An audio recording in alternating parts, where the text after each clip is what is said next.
NuWave Community Media.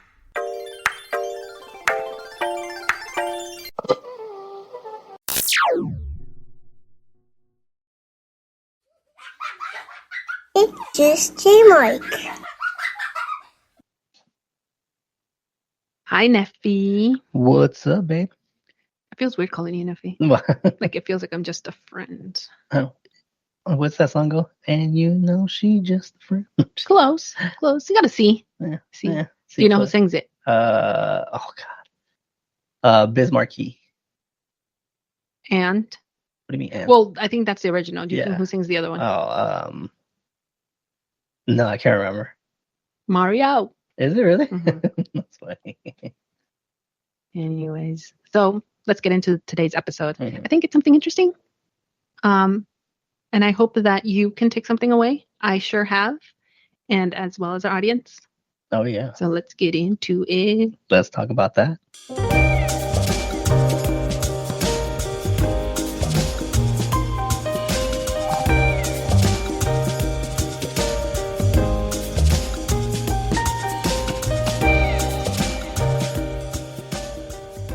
Welcome back, everybody, to another episode of Everything But Perfect. Let's start off with what we like to call the Chit Chat Challenge, where we ask a conversational starter to keep the conversation alive.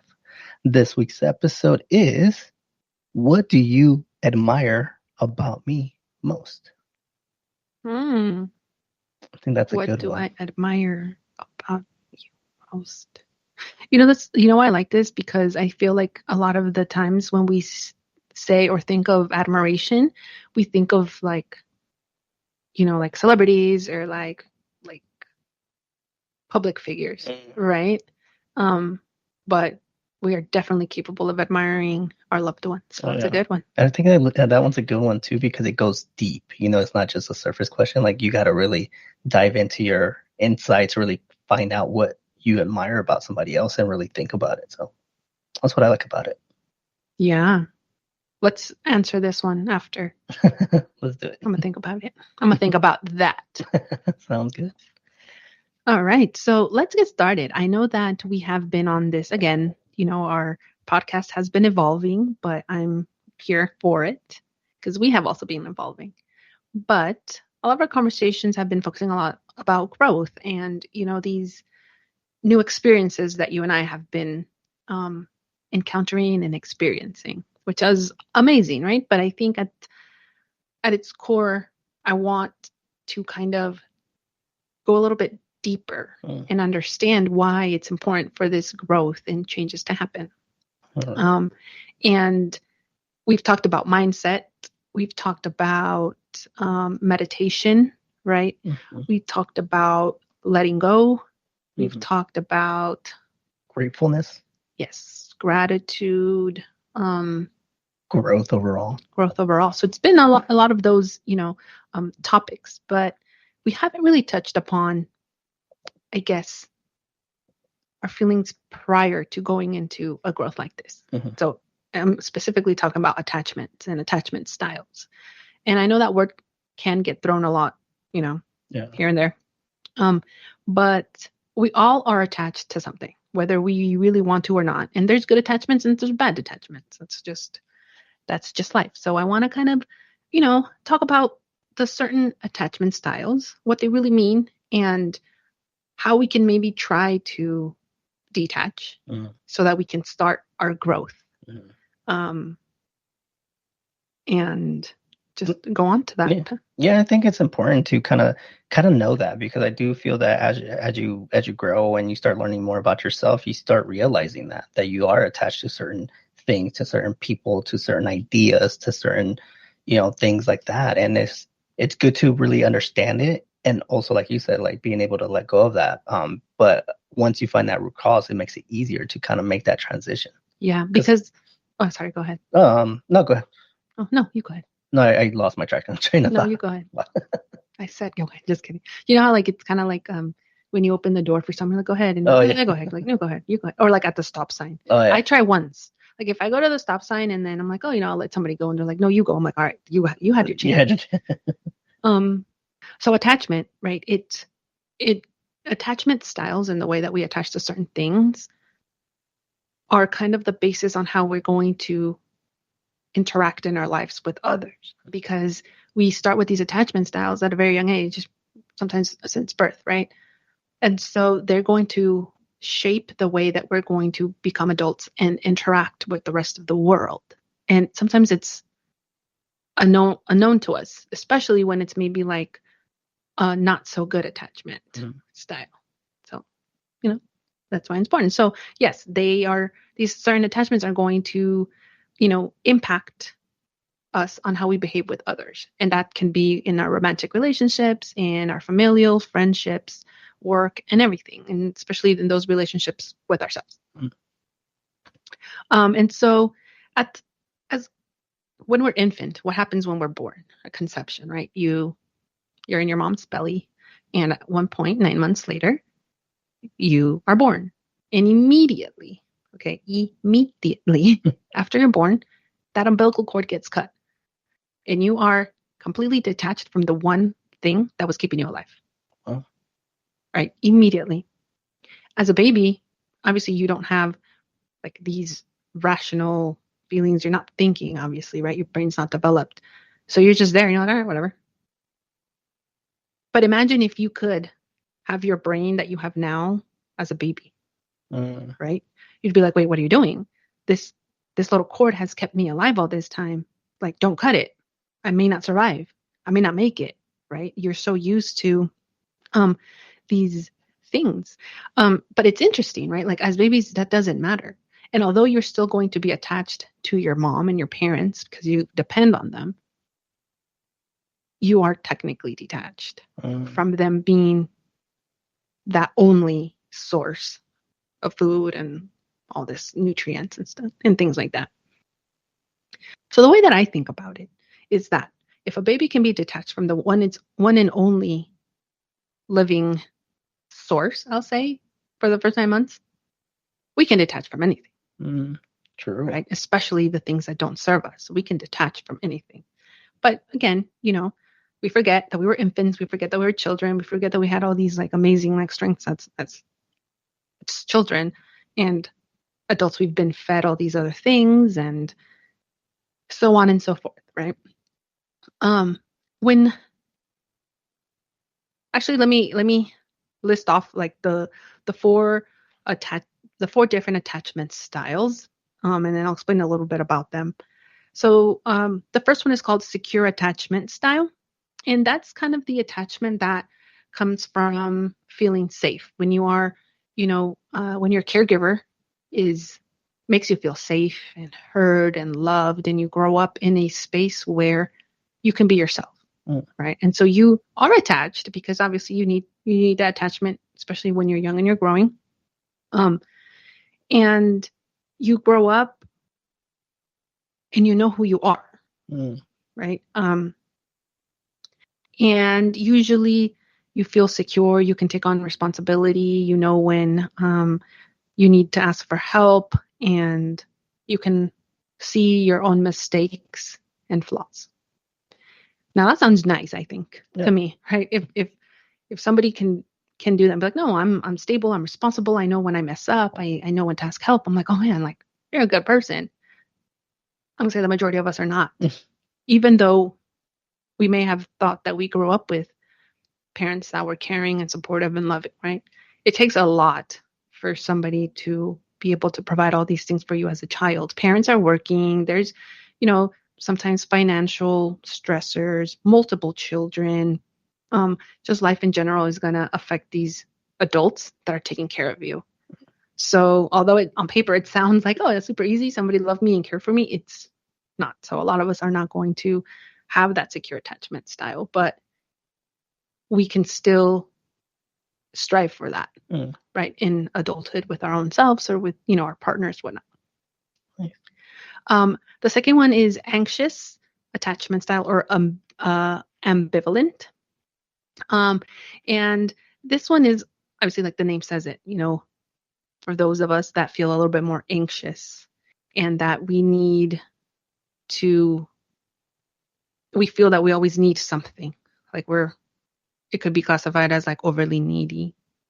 And And so people with this attachment style, they're often very anxious and uncertain. They lack a lot of self-esteem because of that anxiety. They're going to crave for emotional intimacy.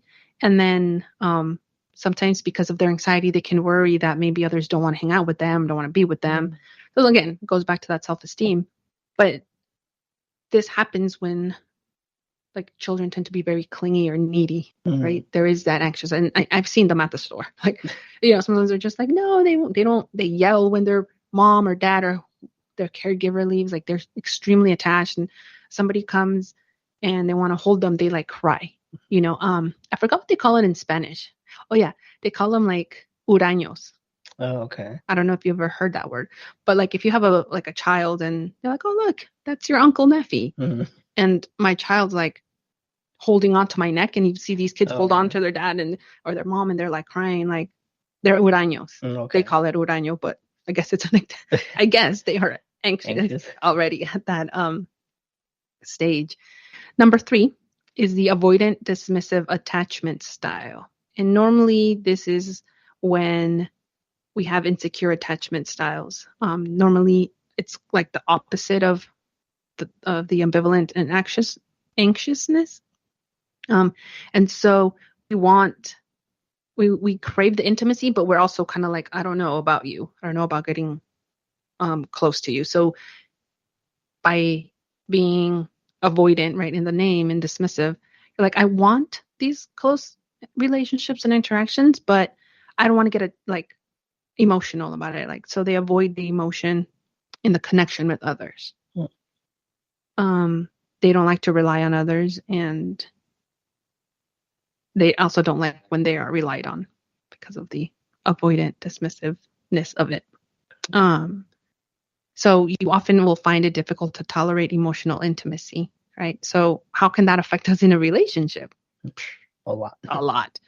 And so these individuals value their independence and freedom to the point where others might feel uncomfortable with, right? And so it's hard for them to find the intimacy and closeness in like relationships, especially romantic relationships. And the last one is the disorganized, disoriented attachment style. And that one is just you're fearful. You're just kind of living off fear. I can say it, right? So this happens because of childhood trauma and neglect and abuse. And normally adults with this are going to grow up and be insecure. They're going to feel that they are not deserving of love or deep connections in relationships. And so, and I'm just reading this off of this organization. It's called helpguide.org. But it says that if you have disorganized attachment style, you've likely never learned to self-soothe your emotions. So both relationships and the world around you can feel frightening and unsafe. And goes on to talk about if you have been abused and so on and so forth. But as you can see, and this is not even going super deep into it. So I highly suggest you all, if this is interesting to you at all, to look into it and see if you identify one of those within yourself. But again, all of these stem from us as children, because we are raised by adults that are already, unhealed and suffering and going through all these things. So a lot of this stuff is going to be passed on to us. Many of the times unwillingly, sometimes unfortunately it's, willingly. But yeah, so these 4 attachment styles can affect us as adults when we embark on, that independence and start going into our relationships, right? So that's why I was saying earlier that it's important for us to know where we fall upon these. And I understand that there might be people be like, no, I'm good. None of those apply, which is fine. This is not, nobody, again, this is just information that is out there. Read on it. I'm not a psychologist or a therapist or specialist, but, based off on the information that I've read, I feel like it has a really strong basis for how we then interact that are as adults. Yeah. And I think one of the things too that you're reading on that, it was very eye-opening, because I even started thinking oh my God, I kind of and part of all of them, at one Right. one Yeah, point or another. It's exactly. like you kind of go through that different attachment, and it's very interesting because I know like recently, like we've been working on our stuff and trying to like heal certain things, and it's true. Like I think that one of the ones that I kind of resonated with it is probably the avoidance one, because I feel you're right. Like a lot of times it's easier to think about something else, to do something else, especially when it's within yourself, right?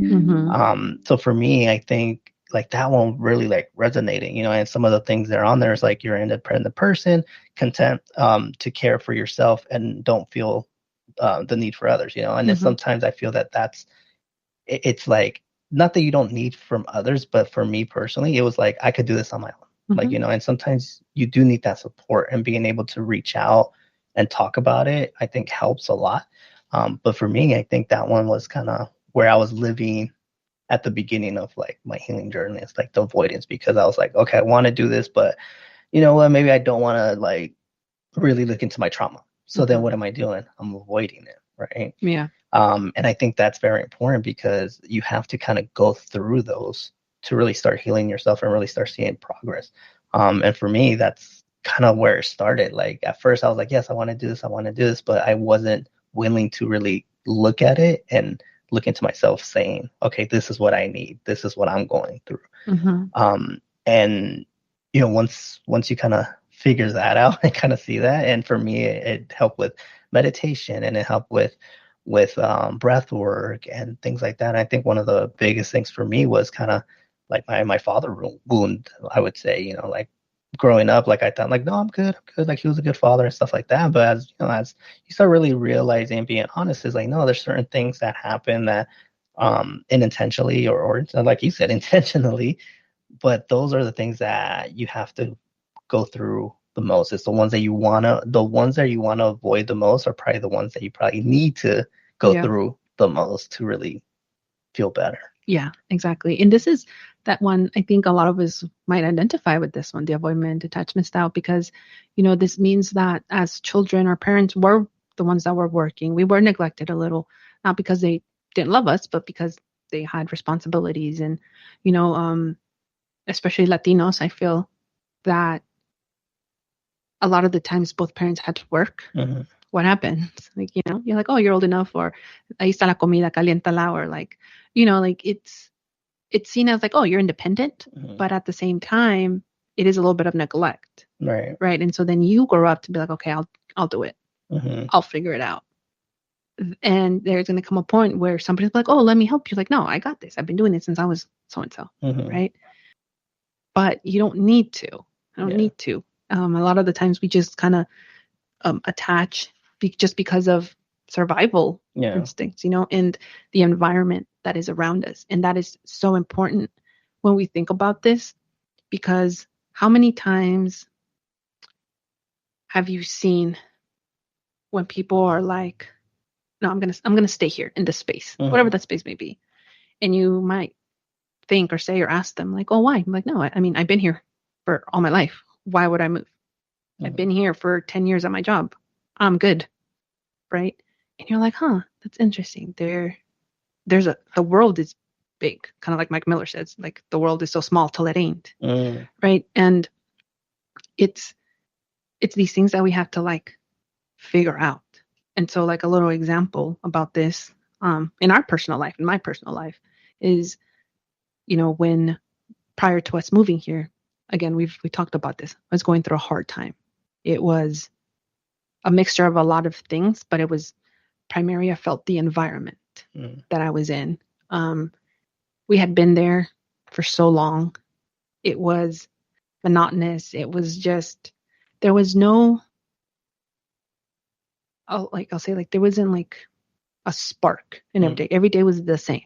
Every day was a struggle to get to work on time, to find parking, to, like try to beat traffic, try to get from point A to point B, like within a reasonable time. Sometimes it was always looking at the GPS, how long it's going to take me. Oh no, it's Saturday, there's traffic. Like all these things, at least for me, that I was like, not only am I not feeling well, like at my job, at home, for myself, like my environment is just blah. Mhm. And, you know, I didn't know it, I guess, back then, but now I can go back and see it, is that leaving that environment, right? I was able to change, obviously, my environment. Like I moved myself from that to a new environment. Mhm. What does something new bring to you? Right. A lot of times, like fresh, like kind of like a fresh start, motivation. Could also give you, like you said, that spark to kind of Yeah. like, hey, let's Like do this. Yeah. curiosity, like what's that? What, like different, like if we're talking about like a geographical location, like, oh, that street name, that's Mhm. different. I've never seen that, but I've seen like Middlefield Road my whole life, Mhm. right? And different freeways. Mhm. And so when you think about it, they're very like minute things, but they can make such a big difference. And when we moved out here, it was one less thing that I had to worry about, Mhm. right? Because I was like, okay, I'm in a new space. I can be who I want to be. I can kind of like essentially like change my name, like it's just silly, but like I can change my name. I can, go down the street. Nobody's going to know me. Like I don't have to worry about anything in that aspect. And so it did give me like a new outlook on life. I was like, oh wow, like, I was like, I can start fresh here. Mhm. Like that old Kori that was like drowning out there with the same thing over and over again. I was then allowed to kind of like be reborn Mhm. in a way, right? It's a new space, it's a new environment. Like, let's start there. And then everything else kind of starts falling into place. Nice. But again, for the longest time, why was I there? It's because I was attached to that space. That's all I knew. I'd grown up there in that area. And even when we moved, it was just to the next town over Mhm. or, like within the same area, but, a couple streets down or whatever the case may be. And although the Bay Area is large, it becomes very small. Mhm. And at least for me, I felt like I was like drowning Yeah. in it. I was like, I can't anymore. This is not helping me. So sometimes, we need to look at these things and like, where can I change? Mhm. Like, I don't think, at least in my opinion, there's a specific like listing, like, okay, first do this, second do this, third do this. No, like find out what is kind of like causing you that maybe anxiousness, that fear, that like uncomfortableness, and start there. Start somewhere, and you might be able to see an immediate change in yourself and how you start to carry yourself around others and how you feel about yourself, and go from there. Yeah. Right. But again, first is identifying like, wait, why am I feeling this way? Mhm. Goes back to your emotions and being aware. And then it encompasses everything else that we talked about, your mindset, awareness and all these other things. Yeah. And then it's crazy because like with that being said, like I feel that like you kind of go through the different attachments as well. Like you might start off as avoidance, you might and then move to disorganized, and then now you're anxious, and kind of go back and forth. And I think a lot of times right now, especially the way times are now, I feel a lot of people are living in that anxious attachment, because there's so much going on the outside. And but once you start looking in and kind of like you said, like finding out what it is, like it makes a difference. And I think that's kind of like what we're trying to say. Like once you kind of learn what you're attached to or how you're attached to, and finding out that root cause and being able to detach from it, to it just so it makes things so much better. It opens up your eyes. It's just like a refreshed look. And I feel that as we're kind of going through our journey, we've been learning that it is hard to let go because it's something that we've carried within ourselves for, like you said, it could be certain things that we've been carrying since birth, since infancy, since before we could remember, but it's still in us. It's still part of it. But once, and it's interesting because one of the things that I recently actually came across was a perception, I should say, of this. It's kind of like throughout your life, like you kind of like as you kind of go live your life and you go through certain things, you start losing a piece of like part of your soul, right? and you start losing it, and like there might be some trauma, and then like, okay, boom, you lost a little piece of yourself. And then, as your life goes on, something, a bad situation went through, boom, you lose something else, and you just kind of constantly keep losing part of yourself. And I think the important thing is that once you start realizing that and seeing how it's affecting you, and you want that change and you're ready for it mentally, and you start making the change, and you start regaining yourself. It's like, okay, you start healing a certain part, just as soon as you start healing, you start gaining more of yourself. You start regaining part of that piece of the soul that was ripped away from you because of something else, and that could flourish. And the cool thing, and I think the best thing, is that it starts becoming like a domino effect and a snowball effect where, okay, you healed one thing, cool. Now I'm not as anxious. Like, well, for example, I think between us, like we talked about this before, we've had our issues, our marital problems, and we always work through it. But the best thing is like we're able to kind of come together, and whatever was happening, whatever issue was causing, we're able to kind of get away from it and detach from it. And then once we were able to do that,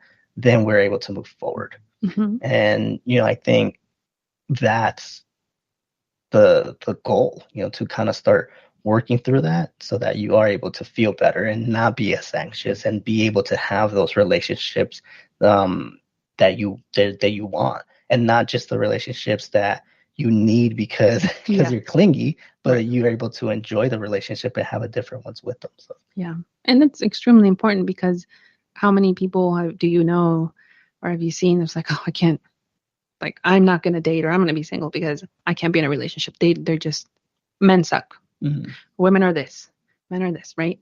And you're like, okay, like, really? Have you looked into yourself? Mm-hmm. Maybe you're the problem. Like that one meme, am I the problem? A lot of times we are. Yeah. Most of the time, I'm going to say that we are expecting others to have certain traits that we want in ourselves. And when they don't have it, we're like, there's something wrong with you.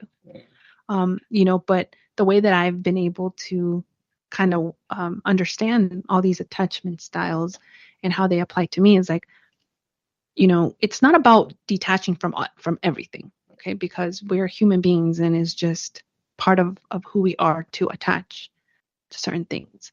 But being able to, again, know that you are attached to this, and still be able to have those healthy boundaries around that attachment.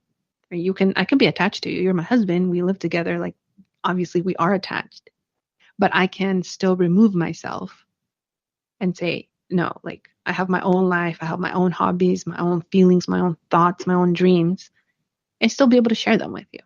Right? Those are the things that we need to really pay attention and strive for. And, a lot of the people say, well, I don't know how I can be attached, or I don't have an attachment, or I don't know how to change it. I feel like, for me, the way that I see it is like, imagine like a road, right? Kind of just, there's no cars, okay, in this road. There's just people walking up and down, and on the side of both ways, there's stuff. Like, there's trees, but then there's also little villages and little communities throughout, and sometimes there's like, roller coasters and fairs. Like, it's just, the life is happening on the sidelines, let's say, right? And you're walking down this road, and you're like, oh, you know what? Like, I like that tree. Let me go sit under the shade. And you can sit with nature, and somebody else is sitting there, and you start talking to them, and, like, oh, like, let's go check the roller coaster. You create that relationship with that person.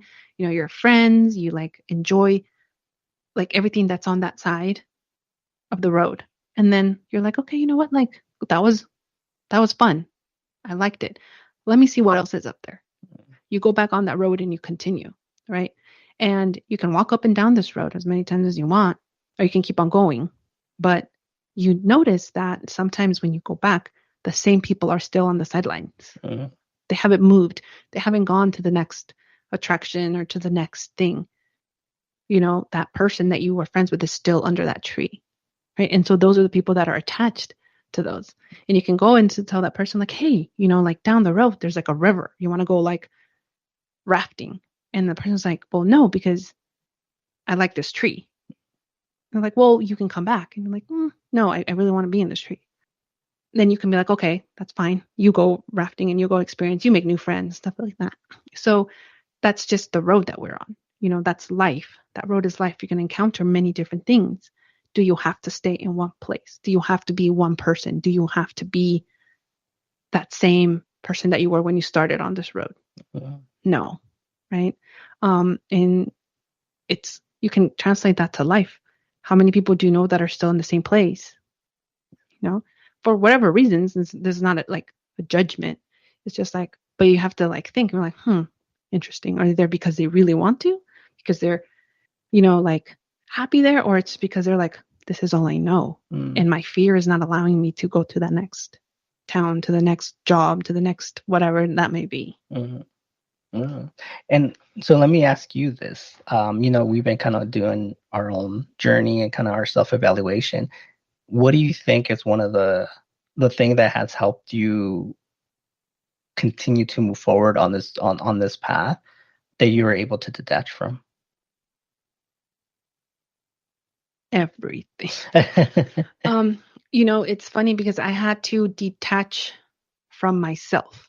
And I know that sounds weird, but for the longest time, I was the avoidant attachment style. I didn't want help. I was like, I can do this by myself, because I grew up in a family that women were strong. They were warriors. They, were single mothers. So they did everything. They did the mom role, the dad role, the teacher role, everything. And I was like, to me, that was strength. I was like, that's what I want to do. And, because my family is specific, and Latinos maybe, but specifically for my Latino family, it's egos, it's pride. If you could do it on your own, you're the shit. I don't need a man, because guess what? My kids are thriving. I didn't need a man to raise them. I didn't man to buy a house, to have a good job or whatever, right? So I was like, that's what I want to be. For the longest time, that's what I was. Even when you and I got married, I was like, you do your thing. Yeah, we share a child, but that's it, Yeah. And it wasn't because I didn't love you. It was just that's just all I knew. And that's how I was for the longest time. And so I found myself now, after reflecting on that part of my life, now I'm like, how silly of me. Yeah. How silly of me to try to do things on my own. I accomplished them. I accomplished a lot of things, but man, it was hard. And it was lonely. And it was a lot of the times I look back on certain moments that should have been super happy. And I'm like, well, cool. I did it. What's next? Right. And so I realized that I had to detach from that. I was always like as an Aquarius, right? As an Aquarius, I detach from people easily. And to my credit, I did grow up in an environment that was like that allowed me to detach so easily that I felt that was the norm. I was like, that's easy. I can leave my friends. I can leave my town. I can leave. And maybe that's why it's easy for me to detach from stuff. Right. But now I can look back and I'm like, well, yes, I at a very young age, I had to detach from things that maybe kids shouldn't. But now I know that that's no longer my reality. I have the choice. And so I don't want to say I forgot. I had to let go of that version of me to kind of start anew, right? And find healthier attachments. And I'm going to say right now, my attachment is to myself. I'm not sure if it's healthy. Okay. I don't know yet, but I'm trying to draw certain lines and trying to get to know myself again and understand who I really am, so that obviously when I can continue to grow, I can do what I want to do and just be happy. Oh, yeah. No, that's cool. Because the reason I say that is because I obviously as your husband, I've seen that transition, and I've seen you go through all those, we've been married, what, 15 years, 15 years together, almost more than closer to 19, but I saw that, and that's why I think it's very rewarding to see that, because we've lived through it, and I've seen the difference, and I've seen how you were before, and how I've seen how you are during your journey, and then I see the outcome as well. So actually living it with you and seeing it through my eyes, like it's very rewarding. And I think that's it's something that, since it is rewarding and it feels good, it also makes me want to continue that as well. And I know it's funny, because I feel that we've always tried to do that. We're like, okay, like not trying to one up ourselves, but we always try to elevate each other, right? And that's why seeing you going through that also has helped me to learn certain things and work on that as well. Yeah, definitely. But again, it just goes back to your personal growth, what you want, and only you can make those changes for yourself. Mm-hmm. And I think that's something we've been repeating over and over and over again, is that you're the one that's in charge to change your life. It's not easy. Yeah. It takes work every single day. I've grown a lot, but I'm just a baby plant, a baby tree. I'm a baby redwood tree. So I'm going to grow and grow and grow. So, we'll see. That's good.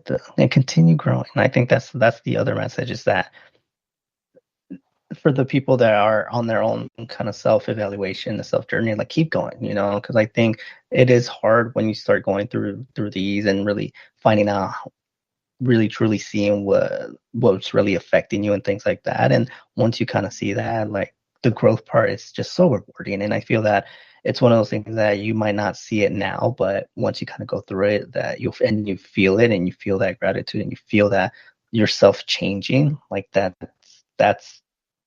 it just feels so good. I don't know how to say it, but like it just that feeling, and it's just like once you kind of go through it, then it's easier to kind of, okay, let's detach from something else. What else are you holding on to that is affecting you now, that you don't need, that doesn't serve you? And once you kind of do it once, and you do it twice, and you do it multiple times, it gets easier in quotes, because it's not easy. Yeah. But it is, you kind of go through it better. Yeah. And I think that's one of the things too, is knowing that while you're going through this, you might find some stuff that you might not remember. Also being aware that, when you're going through this and you're learning what you're letting go, you also got to know that some of the stuff, it's going to hurt. It's going to change your reality. It could change your perception of what you thought was, and kind of just affect you in certain ways. But kind of to your point again, it's allowing yourself to feel it and detach from it. It's just so worth it in the long run, Yeah. And it's worth the tears, and it's worth the uncomfortable conversation. It's worth, like even the memory. Sometimes like you have a certain memory and you're like, no, it actually wasn't like that, Yeah. And it's just like, it might suck, because you're like, oh, that was a good memory, but now I'm thinking about it, it wasn't a good time. But once you go through it, it makes things easier. Yeah. And you're right. You're going to encounter stuff that you're like, that maybe you subconsciously blocked out. Mm-hmm. Right. But, a lot of the times you're going to have to go way back, way back, to a younger version of yourself, and find out what maybe that attachment was, those certain attachment styles that you had as a child, or other traumas, let's say, and work those through. And I think that's one of the hardest things that we can do, because what do we think? The past is the past. Ya pasó. I grew up. I'm not that child anymore, but you are. Right. You are that little child. So, think about it, research certain attachment styles if this is interesting. It was interesting to me, I guess. But definitely there's a lot of resources out there. We're going to try to list them on the show notes. But definitely I encourage you all to look into this, find out who you really want to be, and go for it. Yeah. Take that chance on yourself. Oh, yeah. And if you ever have any questions or are curious about like what we're doing and kind of what we're going through, and who knows, maybe you need some guidance or you don't know where to start, feel free to slide into our DMs, and we'll reach back out and give you our 2 cents. So definitely remember that you could utilize us as a resource if you ever need it. Yes, absolutely. But thank you for tuning into another show. We appreciate each and every one of you. Until next time, remember, love is an endless adventure. So cherish your connection and keep those conversations Flowing.